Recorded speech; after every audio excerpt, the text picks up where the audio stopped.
Okay, so let's move forward. Now we'll discuss the process of writing.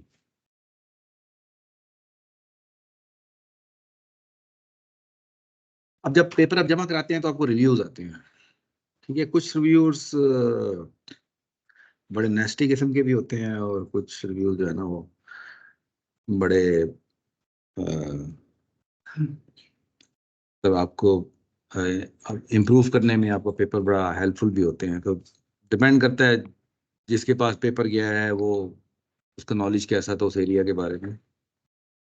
So you should treat every review like a gold dust, जैसे भी है चाहे वो, क्योंकि चाहे आप समझते हैं कि ये रिव्यूज ठीक नहीं है या नहीं ठीक, बट यू हैव टू, क्योंकि आपसे रिव्यूज के बाद अगर आपका पेपर एक्सेप्ट हो गया तो आपको पूरा एक वो रिव्यूज पे कमेंट्स बना के सेपरेटली भिजवाने होते हैं। एक एक रिव्यूअर के कमेंट्स को आपने डिस्कस करना होता है जी। इस जहाँ चेंजेस की जा सकती है वहाँ पे आप बताते हैं जी इस रिव्यू के कॉन्टेक्स्ट में मैंने फलां सेक्शन में फलां पैरा में ये चेंजेस किए हैं, और अगर कहीं चेंजेस नहीं कर रहे होते तो आप प्रॉपरली उसको जस्टिफाई आपने अच्छी तरीके से करना होता है। उसके बाद रिव्यूज पर वापस जाते हैं आपके कमेंट्स पेपर के समेत। रिव्यूअर्स को सेकंड टाइम रिव्यू करते हैं। जनरली जो आपका जर्नल्स होते हैं, जर्नल्स के अंदर इस तरह प्रोसेस चलता है। कई दफ़ा 2 दफ़ा रिवीजन भी करवा देते हैं, लेकिन जनरली एक रिवीजन कॉमन होती है। So be grateful to for criticism as well as praise.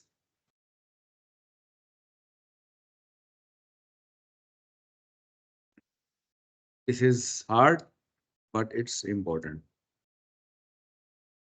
Read every criticism as a positive suggestion for something you could explain more clearly.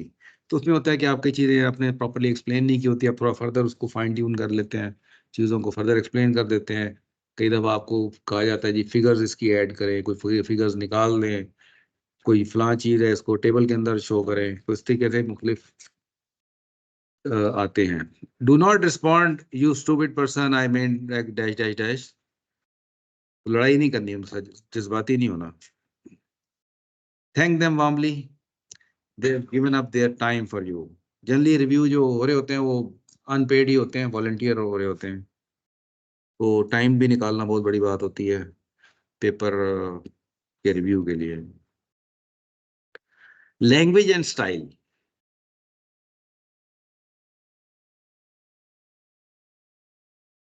Basic stuff में एक तो ये है कि डेडलाइन है उसको आप फॉलो करें। कीप द लेंथ रिस्ट्रिक्शंस, आमतौर से जो कॉन्फ्रेंस पेपर्स होते हैं ये 6 पेजेस से 10 पेजेस के दरमियान में आमतौर से लिमिट होती है कॉन्फ्रेंस पेपर्स की। पाकिस्तान में जनरली जो कॉन्फ्रेंसेस हो रही होंगी IEEE की, उनमें जनरली 6 पेजेस कॉमन है। कुछ में 8 की आ जाती है, कहीं 10 पेजेस। तो तकरीबन इस रेंज के अंदर कॉन्फ्रेंस पेपर की लेंथ होती है, तो उस लेंथ के अंदर अंदर ही पेपर आपका होना चाहिए। और इसके अलावा आमतौर से टेम्पलेट होता है, अगर IEEE की कॉन्फ्रेंस में जमा कराएंगे तो अपना स्टैंडर्ड टेम्पलेट है। For that template you can use latex. Latex latex के लिए ओवरलीफ की वेबसाइट है जहाँ पे आप ये पूरा पेपर लिख सकते हैं, उसका मैंने आगे लिंक दिया हुआ है। और इसका वर्ड का भी टेम्पलेट मिलता है IEEE का, आप वो भी यूज कर सकते हैं। अ, अपना कंटेंट पूरा करने के लिए फॉन्ट छोटा ना करें, ठीक है। वो जो स्टैंडर्ड टेम्पलेट में जो स्टैंडर्ड चल रहा है फॉन्ट साइज का, उनकी लाइन स्पेसिंग वगैरह, वो जो है वो स्टैंडर्ड को अपने उससे छेड़छाड़ नहीं करनी है। स्पेशली वर्ड में कह रहा हूँ, क्योंकि लेटेक्स का टेम्पलेट तो आपको फोर्स करता है कि आपने वो टेम्पलेट सेट नहीं देता आपको लेटेक्स, लेकिन एक वर्ड में आपके पास फ्लेक्सिबिलिटी होती है। आप कहते हैं चाहिए चीज़ पूरी है, इसका फॉन्ट छोटा कर देते हैं, और you have to adjust according within the given parameters. On the occasion, supply supporting evidence, for example, experiment data, written proof as an appendix. ये होता है कि आप एंड पे अपेंडिक्स वगैरह डाल सकते हैं, कोई सपोर्टिंग डेटा आपने लगाना है, बजाय इसके कि जो रिटर्न फ्लो है उसके अंदर आप डालें।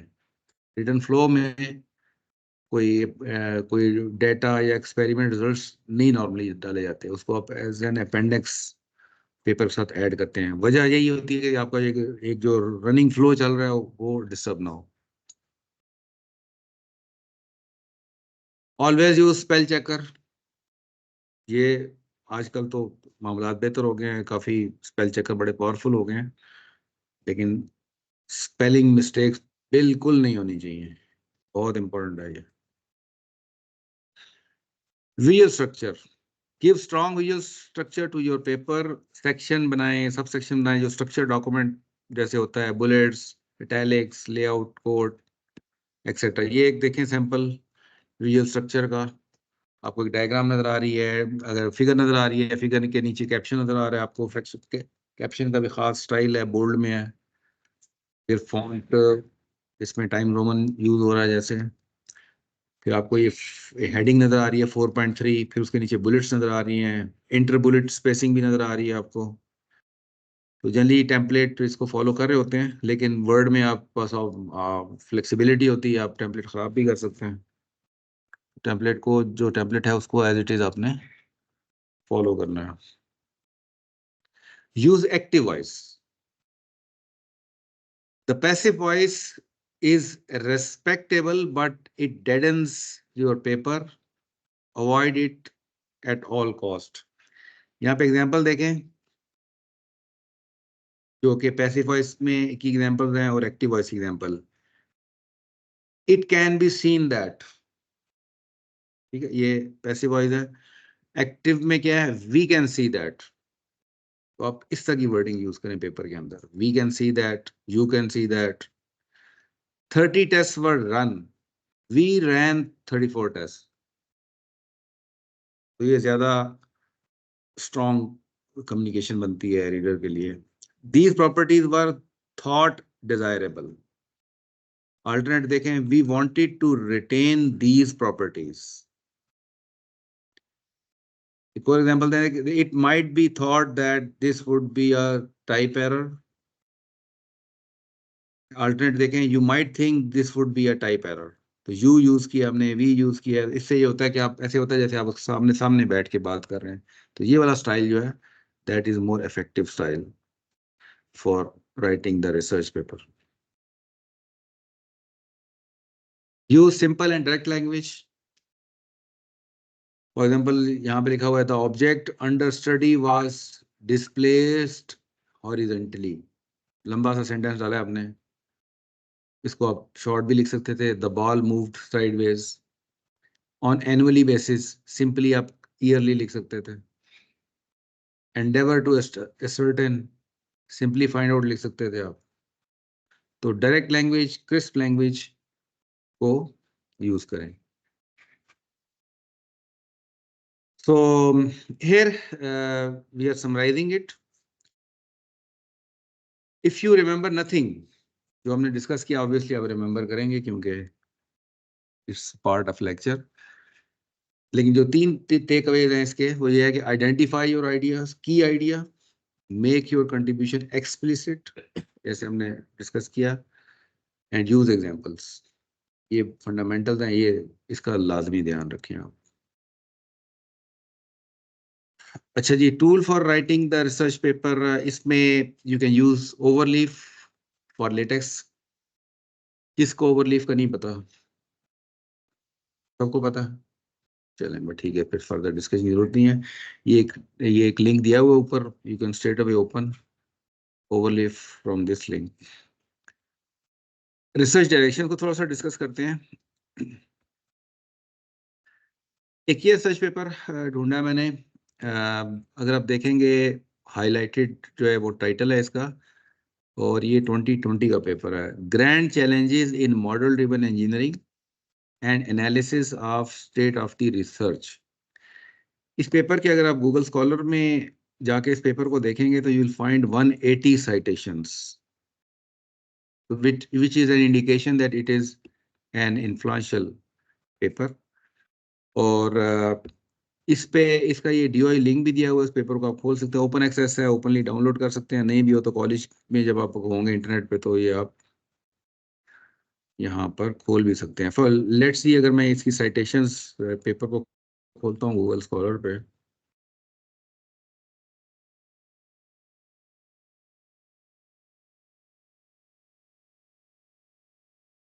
तो ये आपको नजर आ रहा है grand challenges in model driven engineering, और यहाँ पे आपको नजर आ रहा है कि साइटेड बाय 180। इस पेपर को आपने साइट करना है तो आप यहाँ से उसको उठा सकते हैं, ये डिफरेंट फॉर्मेट्स में साइटेशन शो कर रहा होता है, MLA APA डिफरेंट फॉर्मेट्स में, किसी पे भी क्लिक करके राइट क्लिक करके यू कैन कॉपी और उसको आप पेपर में यूज भी कर सकते हैं। जो आपके IEEE या ACM वगैरह वेबसाइट से वहाँ भी साइट करने के लिए पूरा वो दिया होता है, लेकिन इसका ज़्यादा पावरफुल है गूगल स्कॉलर का। तो अगर मैं इसके 180, इसका क्या मतलब है? इसका मतलब ये है कि इस पेपर में अगर मैं इसको वापस प्रेजेंटेशन में जाऊं तो इसको थोड़ा सा मैं डिस्कस अगर करूं तो आपको नजर आएगा कि दिस पेपर इज डिस्कसिंग, इन्होंने जो फाइंड आउट किए हैं या जो पॉइंट आउट किया है, टेक्निकल चैलेंजेस को पॉइंट आउट किया है, सोशल चैलेंजेस और community challenges, three kind of challenges are highlighted. Obviously इसके साथ स्पोर्टिंग इसके बेताशा पेपर्स हैं, जब उन्होंने जो भी चैलेंज मेंशन किया तो उन सब पेपर्स रेफर किए हुए हैं जी, फिलहाल फिलहाल पेपर को आप देख सकते हैं। अब टेक्निकल चैलेंजेस को फर्दर उन्होंने ब्रेक डाउन किया हुआ है टेक्स्ट के अंदर, foundation challenges, domain challenges, tool and implementation challenges. ये सारा जो स्टडी है इस अच्छा, इसमें अब आप देखें, आपको नजर आ रहा है कि लिखा हुआ है N analysis of state of the research. ठीक है, तो ये यहाँ से आपको पता चलता है कि ये एक रिव्यू पेपर है, analysis of state of research. तो ये सारी वर्डिंग जो होती है ये it indicates that it is a kind of review paper. और इन्होंने ये एक पिक्चर डाली हुई है, फिगर डाली हुई है पेपर के अंदर, जो कि उसको समराइज कर रही है सारे डिस्कशन को। तो इसमें आपको नजर आ रहा है फाउंडेशन है, उससे रिलेटेड कुछ चीज़ें उन्होंने पेपर के अंदर डिस्कस की हुई हैं under the heading of foundation. इस डोमेन की हेडिंग के अंदर कुछ एरिया, सब एरियाज डिस्कस किए हुए हैं, टूल की हेडिंग में सब एरियाज हैं, कम्युनिटी में, और ये यानी कि अगर आप इसको पढ़ेंगे तो आपको एक ब्रॉड एक पर्सपेक्टिव मिल जाएगा कि इस वक्त क्या चैलेंजेस चल रहे हैं। ऑब्वियसली जिन पेपर्स ने इसको साइट किया है उन्होंने उसमें से कोई एक डायरेक्शन को आइडेंटिफाई किया और उसके बाद फिर उन्होंने उस पर काम किया। तो अब फॉर एग्जाम्पल मैं अब इसको क्लिक करता हूँ, साइटेड बाय 180,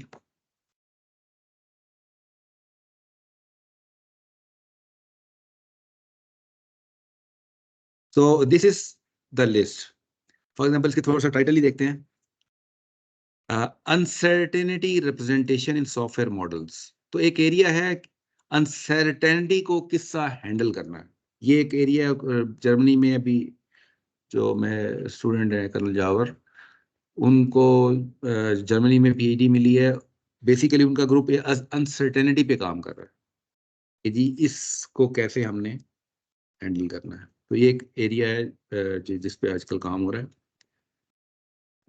इसका और कोई देखते हैं, practitioners experience in model driven engineering और मेटा रिव्यू। ये भी एक तरह का रिव्यू पेपर है, मेटा रिव्यू आ रहा है आगे इसके आगे, मतलब ये भी जो एक्सपीरियंस वगैरह है उससे रिलेटेड चीज़ें हैं। तो ये देखें कि एक पेपर है, 85 साइटेशन है इसकी, इसका मतलब है कि ये भी कोई, और 2020 का पेपर है ये।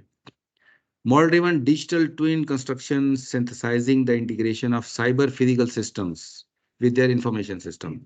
अब यहाँ से जो एक चीज है, जो just to give you the idea, कि साइबर फिजिकल सिस्टम एक कीवर्ड है जो कि इस वक्त ये भी बहुत यूरोपियन रिसर्च में इन है, साइबर फिजिकल सिस्टम्स, और इसका मॉडल ड्रिवन के एरिया में और जनरल सॉफ्टवेयर के एरिया में भी काफ़ी काम हो रहा है, साइबर फिजिकल सिस्टम्स। तो साइबर फिजिकल सिस्टम में आपकी आईओटीज भी आ जाती हैं, मतलब एक ब्रॉडर टर्म है।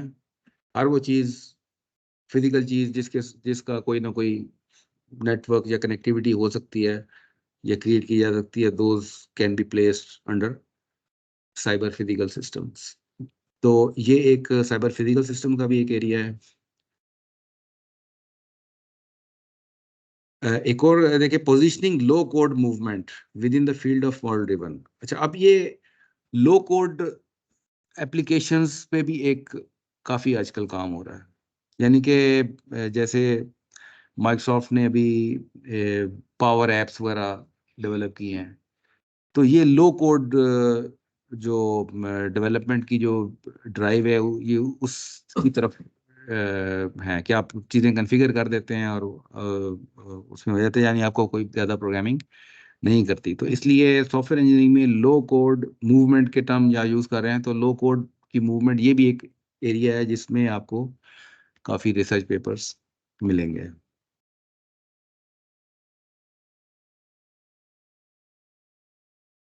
एक ये आ रहा है pairing conceptual modelling with machine learning. तो जनरली सॉफ्टवेयर इंजीनियरिंग में जो हम हमारा जो जब हम लार्ज डिज़ाइन करते हैं, जैसे आपने कुछ मॉडल ड्रिवन का एसएसटी वालों ने पढ़ा हुआ है, तो मॉडल ड्रिवन में जब आप पीआईएम डेवलप कर रहे होते हैं, platform independent model, that fall under conceptual modelling. इस डेटाबेस के अंदर भी जब आप ईआरडी बना रहे होते हैं, तो those fall under conceptual modelling. तो उस कॉन्सेप्चुअल मॉडलिंग को, या लॉजिकल मॉडलिंग की जब हम बात करते हैं, तो लॉजिकल मॉडलिंग कॉन्सेप्चुअल मॉडलिंग दो में भी उनको एक ही समझा जा सकता है। उसको और मशीन लर्निंग की कैसे आप इंटीग्रेशन कर सकते हैं, इस किस्म का कुछ टाइटल से हमें अंदाजा हो रहा है। और एक और टर्म है जो कि काफ़ी इस वक्त इन है, that is called blended modelling. इसमें काफ़ी काम हो रहा है। ब्लेंडेड मॉडलिंग का मतलब ये होता है कि आप पास मल्टीपल एडिटर्स हैं, आपने टेक्स्ट पे काम किया तो उसका इक्वलेंट साथ साथ आपका ग्राफिकल मॉडल बन रहा है, ग्राफिकल मॉडल में कोई चेंजेस की तो आपका टेक्स्टिकल मॉडल है। आमतौर से जो आजकल स्पेशली एम्बेडेड सिस्टम में मल्टीपल आपको मल्टीपल सॉफ्टवेयर यूज़ करने पड़ रहे होते हैं। कोई वेरिफिकेशन का सॉफ्टवेयर है, कोई मॉडलिंग का सॉफ्टवेयर है, और सिस्टम एक बनाना है आपने, और डिफरेंट किस्म के एस्पेक्ट्स पे डिफरेंट किस्म के टीम मेंबर्स काम कर रहे होते हैं। तो इसमें ब्लेंडेड मॉडलिंग ये है कि जी इंटीग्रेट हो जाए, सारे एडिटर्स इंटीग्रेट हो जाएं, तो एक एडिटर का कॉन्सेप्ट या उसकी जो चीज़ें दूसरे एडिटर में रिफ्लेक्ट हो सके, दूसरे में रिफ्लेक्ट हो सके। इस किस्म की एरिया है जिसपे काम हो रहा है। अब इसके आगे भी क्या लिखा हुआ है, सिस्टमैटिक स्टडी। इसका मतलब है कि इसने भी पूरा उसको होलसम एक रिव्यू दिया है कि जी ब्लेंडेड मॉडलिंग में क्या कुछ हो रहा है आज। और इस पेपर को भी अगर आप देखें तो 27 लोगों ने साइट किया हुआ है। इसका मतलब है कि एक रिव्यू पेपर है। सिस्टमैटिक स्टडी का मतलब यही होता है, रिव्यू पेपर है। इस पेपर से रिलेटेड भी कुछ लोगों ने कुछ आइडियाज इन्फर किए हुए हैं। ठीक है जी, तो ये अब मैंने एक पेपर्स का आपको एक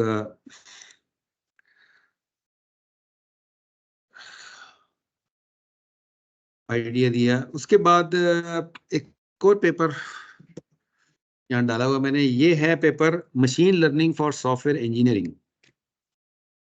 अ सिस्टमैटिक मैपिंग। अब सिस्टमैटिक मैपिंग का टर्म आ गया, इसका मतलब है ये भी एक तरह का रिव्यू पेपर ही है। और टाइटल से अंदाजा हो रहा है कि सॉफ्टवेयर इंजीनियरिंग में मशीन लर्निंग को आप कैसे यूज कर सकते हैं। और इस पेपर की, ये है 2020 का ही पेपर है, लेकिन इसकी साइटेशंस 19 है। तो मे बी ये उतना इन्फ्लुएंशियल पेपर नहीं है जैसा कि पहले था, लेकिन है कि यहाँ से भी कुछ ना कुछ डायरेक्शन आप इसकी साइटेशंस में से आगे जो पेपर हैं, यानी कि आप जब पेपर खोलते हैं तो इसका मतलब एक तो उसके अपने रेफरेंसेस हैं बेताशा, वहां से भी आप आगे अपना रास्ता भी निकाल सकते हैं। और या इस पेपर को जिन्होंने साइट किया हुआ है, क्योंकि अगर ये 20 का पेपर है तो किसी ने साइट किया तो फिर बाद में साइट किया होगा ना, 21 का पेपर होगा, 22 का पेपर होगा। जैसे अभी यहाँ पे हमने अगर कोई पेपर खोले हैं यहाँ पे, क्योंकि पेपर ये 21 का पेपर है, फॉर एग्जाम्पल ये देखें 23 का पेपर है, तो तकरीबन आपको लेटेस्ट पेपर मिलेंगे जो कि ये 22 का पेपर नज़र आ रहा है। तो ये तकरीबन ये जो 2-3 साल के पेपर होते हैं, these are considered as new papers.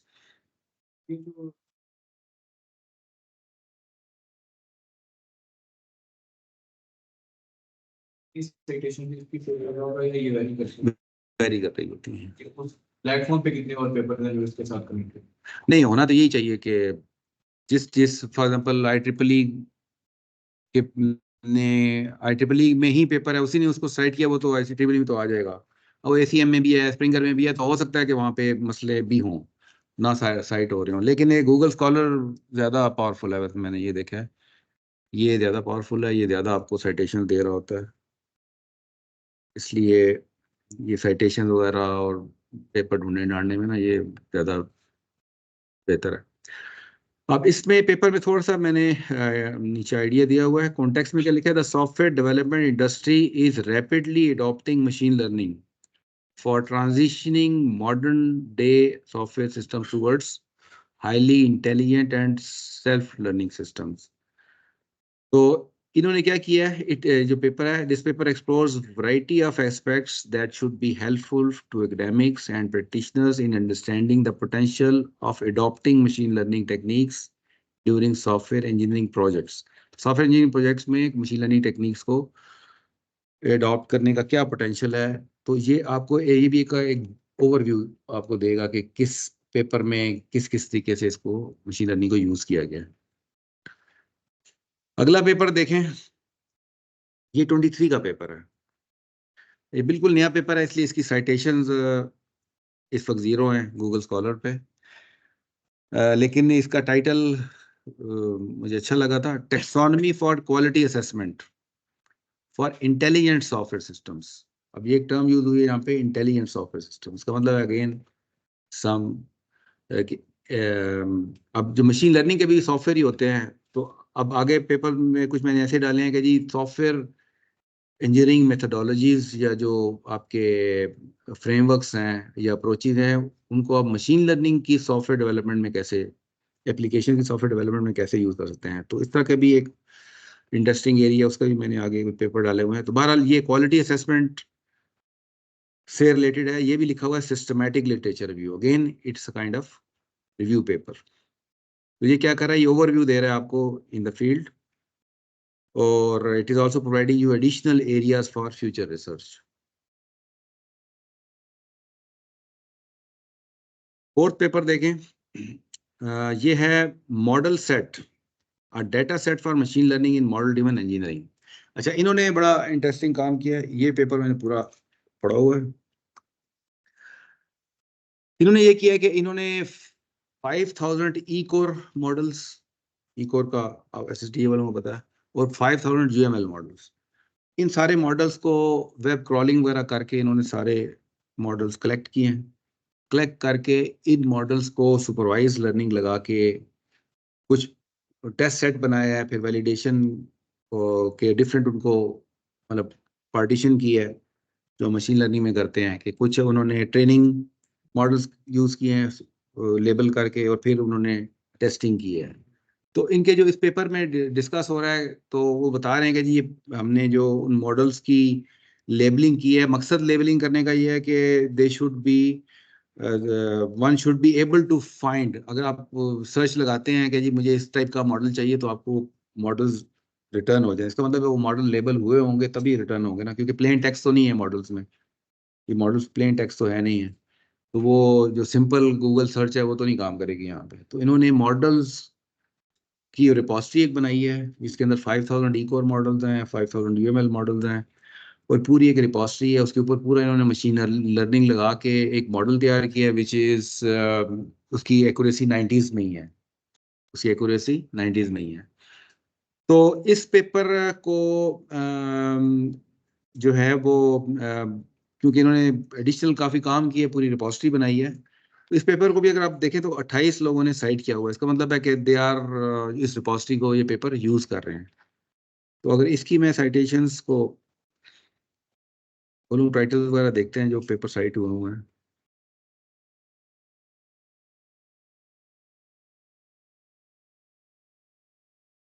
cited by 28। अब इसका मोस्ट लाइकली मैं एक्सपेक्ट ये कर रहा हूँ कि जो साइटेशन हुई है इन्होंने इस रिपोजिटरी को यूज किया है और they have come up with some idea, और इस रिपोजिटरी को उन्होंने फिर यूज करके कोई रिजल्ट दिए हैं। तो इसमें अगर ये पेपर देखेंगे तो 23 का पेपर है, 24 का पेपर आ गया एक, सब लेटेस्ट पेपर हैं ये। तो मशीन लर्निंग और मॉडल ड्रिवन की बाउंड्रीज पे अगर आपने काम करना है या उनकी कंबाइन करके कुछ काम करना है तो this repository can be helpful for finding some ideas. ये वर्ड एम्बेडिंग आपने शायद पढ़ा हो, क्या चीज होती है, आइडिया है? मशीन लर्निंग जिन्होंने पढ़ा हुआ, वर्ड टू वेक वगैरह क्या पढ़ते रहे मशीन लर्निंग में? कुछ और ही पढ़ा है, मैथ मैथ करते रहे। ठीक है। तो ये आपका एनएलपी जो टेक्निक्स होती है ना, एनएलपी टेक्निक्स में ये वर्ड टू वेक होता है। हर हर हर वर्ड को एक वेटेज दी जाती है ताकि उसकी रेलिवेंस निकाली जा सके। तो ये इस वर्ड एम्बेडिंग को, क्योंकि मॉडल भी मॉडल्स पे कैसे अप्लाई करेंगे, एनएलपी टेक्निक है ये, मॉडल्स पे कैसे यूज करेंगे, तो दिस इज 23 पेपर। अच्छा जी, तो ये पेपर 4 हमने कर लिया डिस्कस थोड़ा सा। पेपर 5 ये P21 का पेपर है, machine learning model development for software engineering perspective,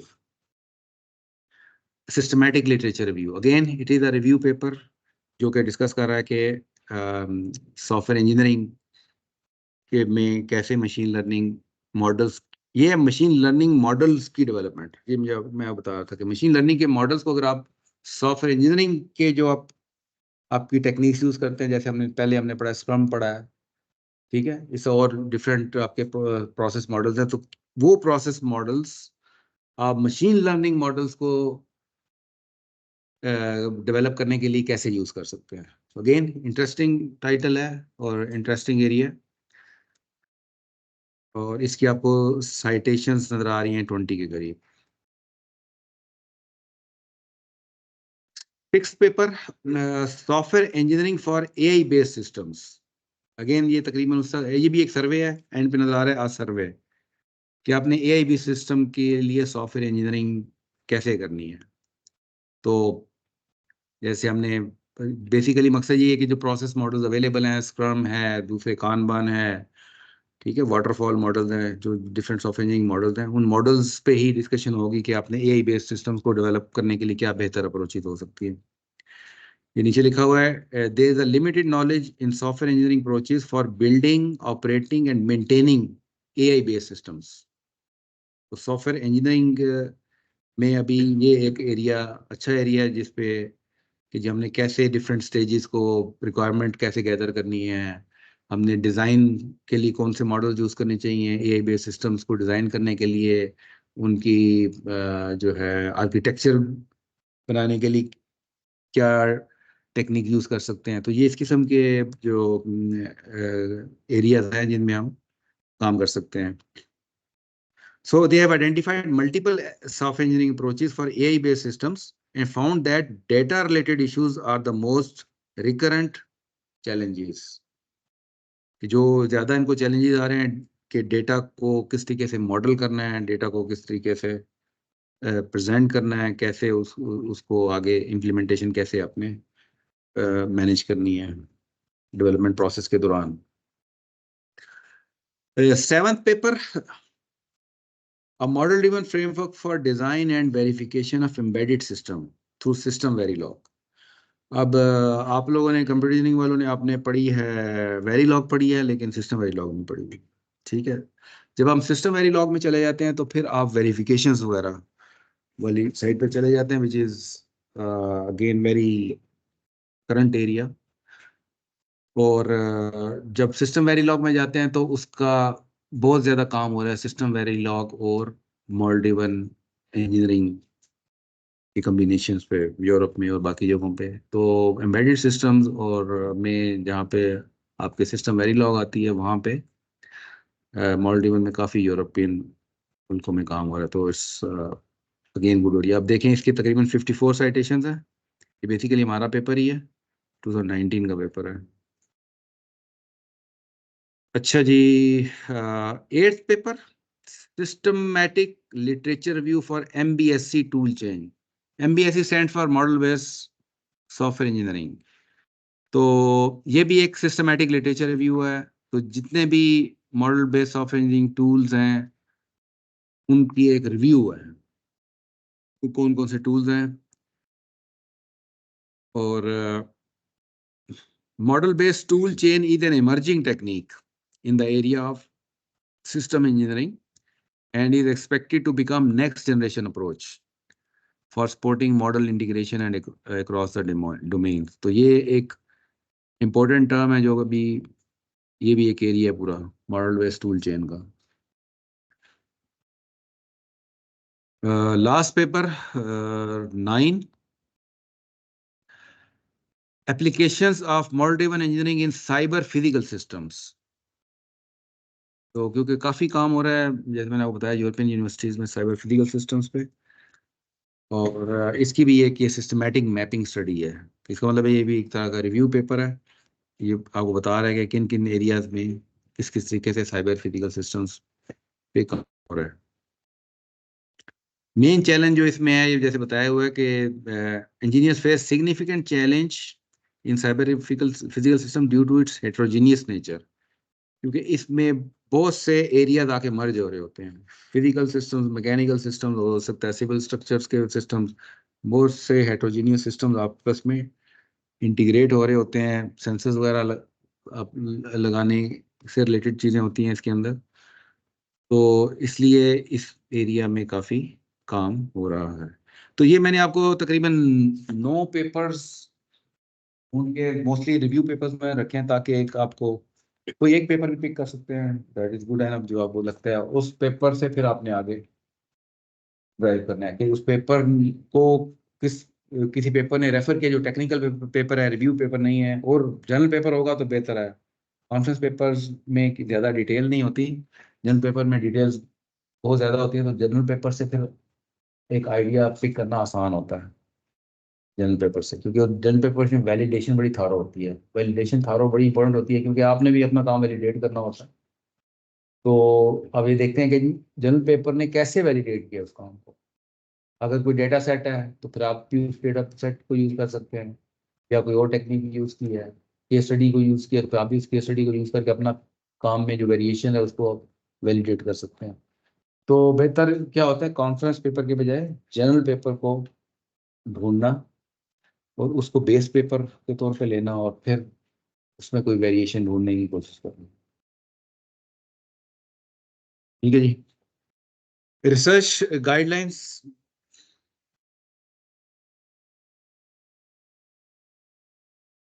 idea for research paper must be intuitive. If you are proposing a new idea, then properly explain the idea through some case study.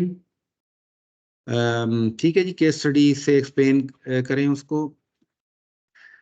All references must B original conference और general research papers, क्योंकि paper में जो references डालेंगे वो आपके conference या research paper होने चाहिए, जो कि IEEE, ACM, एल्सेवियर, स्प्रिंगर, इन रिपोजिटरीज में से हों।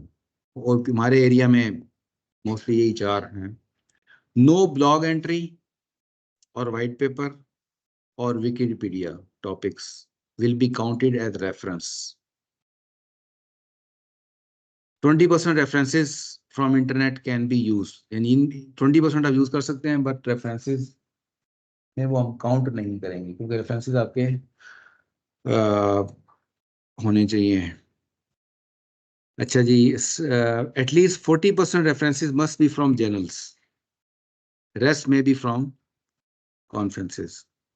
तो आपके 40% कम से कम जर्नल्स के रेफरेंसेस होने चाहिए। बेसिकली वो रिलेटेड वर्क में वो चीज़ें आपकी लिंक हो रही होती हैं आपस में आके। रिसर्च स्केड्यूल, आपने 4 आपकी सबमिशन होगी, R1, R2, R3, R4। और R1 में आपने क्या करना है कि you have to provide the detail of selected topics, background, problem and expected solution, यानी आइडिया बेसिकली। इसकी जो डेट है submission deadline, that is Sunday 10 March 2024। आज क्या तारीख है? 19 है। ठीक है, तकरीबन 3 वीक हैं आपके पास। इसकी वेटेज आपको 10 नज़र आ रही है। इसके बाद R2 है literature view and refinement.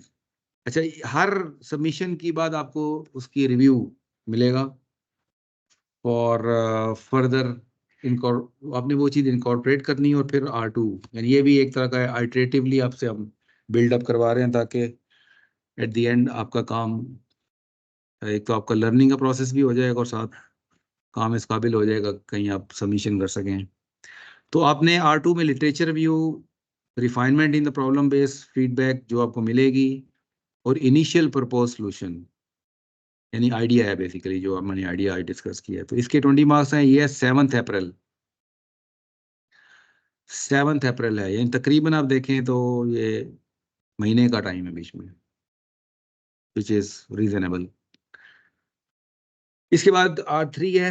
R3 में आपका ये फर्स्ट ड्राफ्ट होगा based on the feedback with the following section. ये सेक्शन आप प्रॉपरली आप फिर IEEE फॉर्मेट में आ जाएंगे R3 में। और ये फिर आप ये हेडिंग्स आप यूज़ करेंगे। ये भी तकरीबन एक महीने का टाइम है इसमें। 5 मई 23 लिख दिया मैंने, 24 होगा।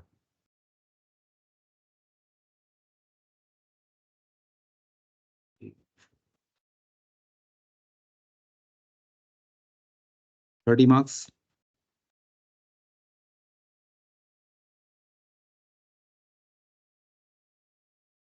और फिर आपने फाइनल R4 जमा करवाना होगा, final version with plagiarism report. ये आपका फुली फॉर्मेटेड वर्जन होगा। और इसमें आपकी, अगर आप सबमिशन भी कॉन्फ्रेंस में कर देंगे तो इसको आपको एडिशनल R4 में उसकी वेटेज हम रखेंगे। और इसकी प्रेजेंटेशन भी होगी, प्रेजेंटेशन के भी सेपरेट मार्क्स होंगे, वो भी R4 का पार्ट ही होंगे। तो इसकी जो सबमिशन है वो 28 मई है। अगेन ये इसमें तकरीबन कम टाइम है, लेकिन मेजर काम आपका R3 में हो चुका होगा। ये प्लेजरिज्म रिपोर्ट और ये इस तरह की चीज़ें आ जाएंगी, तो इसलिए यहाँ पे थोड़ा सा मैंने टाइम कम रखा, क्योंकि मेजर काम आपका R3 में हो चुका होगा। बाकी ये जो है ना, ये फाइन ट्यूनिंग सी हो रही होगी R4 के अंदर आपकी।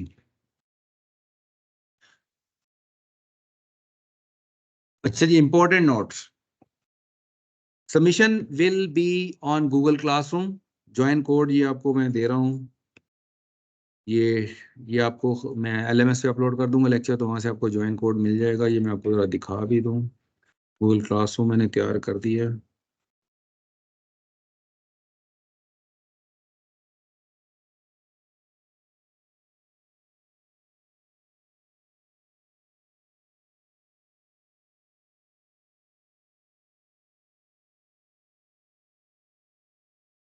यार ये क्या है? इसको हटाया जा सकता है कि नहीं?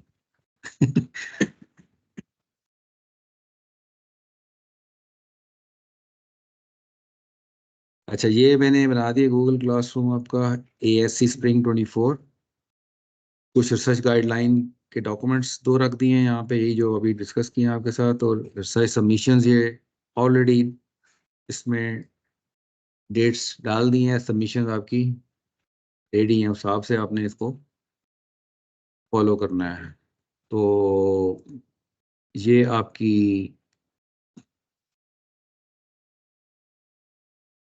कोड है, ये कोड है आपका।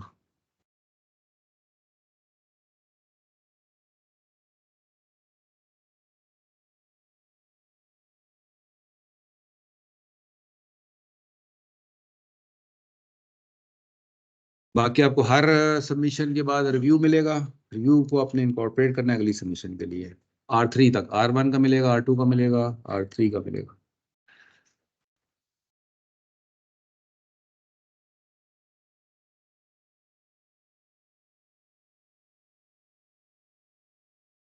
रिव्यू रिव्यू मिलेगा ना आपको?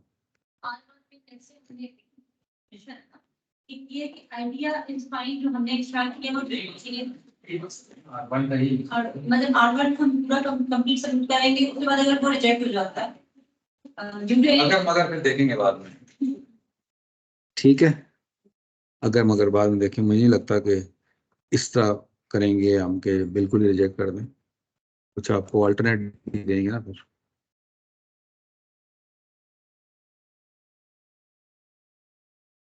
अच्छा जी, initial research submission R1 R2 are very important to set good direction for your paper. For R4 plagiarism excluding references.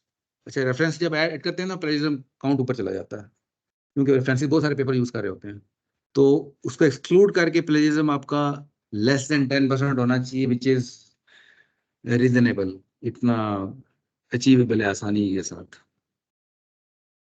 Separate marks in R4 for submission of research paper in international conference. However, you must take prior consent from the teacher before submission. कि जी मैं यहाँ submit कर रहा हूँ, हमें बताना है कि जी ये मैंने पेपर हो गया है, दिखाना है अपने पेपर, और कॉन्फ्रेंस बताना है, इस कॉन्फ्रेंस में सबमिट करना है, ठीक है, कंसेंट लेके करना है अगर सबमिट करते हैं तो। Students will be offered an online discussion after each submission R1 to R3. This will ensure good outcomes. Presentation of the paper is mandatory as part of R4. So this is all in today's lecture. Any questions? I hope you would have enjoyed the lectures. और इस पे discussion आज मैंने इतनी detail में कर ली है कि पूरे सेमेस्टर के लिए काफ़ी है। ठीक है।